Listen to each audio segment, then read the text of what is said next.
Kamara, une femme d'Amana, qui porte de l'eau. Comme Tiemoko Diko, ils sont nombreux ces artisans qui manipulent le bois depuis une dizaine d'années pour y donner une forme. Ici, chaque objet sculpté transmet un message culturel aux visiteurs. Bon là, ça démontre l'occupation même de la femme africaine, sa coiffure dans ses tenues traditionnelles, l'occupation de la femme dans les périodes ancestrales. Maintenant que les jeunes filles se transforment en ça, il ne faut pas qu'ils se mettent comme des occidentaux, des pantalons, des jupes, non. Des pains traditionnels, c'est ça qui est mis. C'est une sachette qui représente les sachets. Pas mal de villages qui sont au Mali qui sont créés par les sachets. Bamako a été créé par Bama.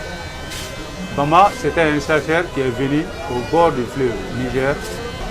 Les chasseurs sont les initiés de tradition de la chasse ainsi que des médicaments. Et eux sont les guérisseurs.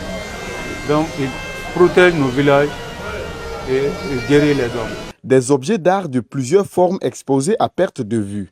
Le marché des arts dans le grand marché de Bamako est considéré comme un espace de sauvegarde du patrimoine culturel mandéen. La maison des artisans, ça démontre l'identité culturelle du Mali. Parce que tous les touristes qui viennent au Mali ils veulent découvrir la culture malienne à travers l'artisanat.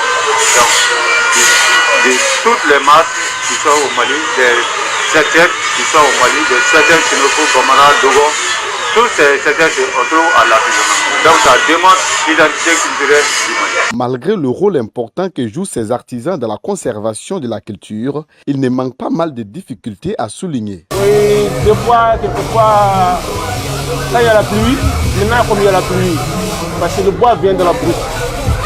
Pour venir, c'est un problème.